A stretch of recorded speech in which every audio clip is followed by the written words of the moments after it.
Hello, my name is Jose Casella, and right now we're going to be talking about lenses. Now, lenses make the director, lenses make the DP, lenses make the filmmaker, okay?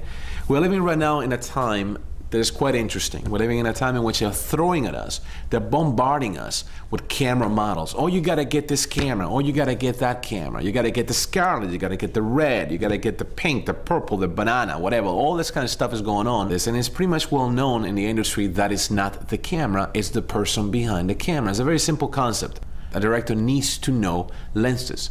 If you have a great actor, let's say you have Meryl Streep, you have Robert De Niro, you have a big actor, where are you going to place this actor? Okay, how are you going to convey that line that he's saying? He might be very emotional, saying something very specific, and you want the audience to really pay attention. So which lens is it going to be? The moment you give that choice to the DP, pretty much it's his movie now. So you have to be very careful as a director when it comes to this kind of stuff. And the choosing of the lens is very tricky because it's an emotional impact. If I'm talking to you with a really tight lens in the blur background, then you are most likely, unless you're extremely bored, you're probably gonna be listening. I mean, you have no choice. You're gonna be really listening to what I'm saying because it's just my big fat face on the screen talking and the background is out of focus. So that's kind of like a long lens effect, a zoom lens, like a zoomed in all the way, like a long lens. Now, if I'm on a wider lens, for example, I'll be able to see this entire room and perhaps what I'm saying will not register. The best directors, people like Scorsese, even people like Tarantino, people like Hitchcock, people like that, they knew what lens to use at a particular time. It all comes something like this. What I have in my hands over here is a little kit, a lens kit. I'm gonna take out a few. Some of the basic ones. In general, they kind of go like this. I have an 18mm lens, okay? These are Arriflex lenses, okay? And what can I do with an 18? I'm faced with all these choices. What can I do with something like this? Now, think of movies like The Shining, like A Clockwork Orange. Okay, that's Stanley Kubrick. That's an 18mm lens. I mean, that's 18, 12mm. This is a guy who used to shoot like wide lenses, big, shows the entire canvas of the stage. The smaller the number, basically, the smaller, when I say 18, the smaller the number, it means it wider, okay? When it's the 18mm, it's wider, 12mm, wider, even 8mm, wider, more like fisheye. You're seeing more of the set. There's less ways to hide, much less ways to hide, okay? It's a pretty ballsy lens in many ways. If you see films like Citizen Kane, for example, too, you see everything, deep focus. Terry Gilliam is another good example that I can give you.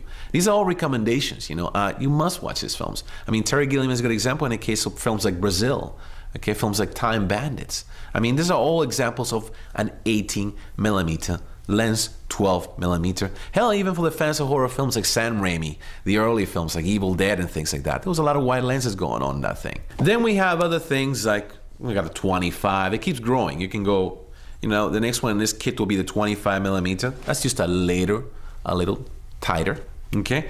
Then you have like the all-purpose 50mm. 50 is basically like, kind of like the human eye sees, you know?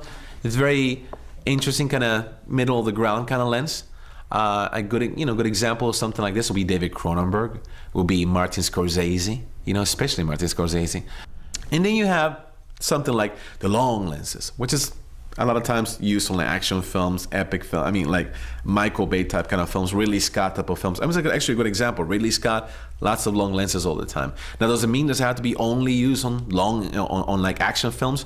No, but this is the look of an 85mm lens, and it keeps growing. It gets to 100mm, gets even higher. You can get to 300mm lenses. I mean, it's an interesting situation. It's which one to use. The point here is, you have an important line that needs to be said in the film, an idea that needs to be conveyed. Which one are you going to use?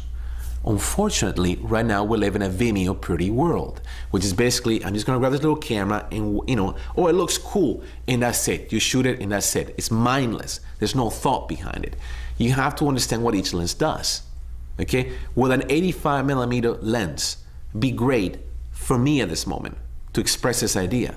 It's important to understand that directors need to understand this too. You don't want to have a director who sits on his butt and just says action. You have to be involved.